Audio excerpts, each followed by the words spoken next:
Yeah, what's up mga kapak? Yan, isa na naman pong mapagpalang araw sa ating lahat mga kapak. So today ito po ang ulam natin. Nagluto po tayo ng miswa. Yan. So miswa na may baboy. So ginisang miswa to, tapos meron po siyang patola.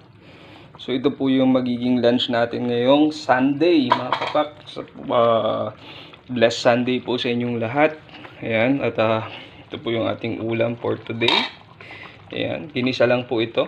Ayan, may baboy, tapos meron siyang patola, tapos may miswa.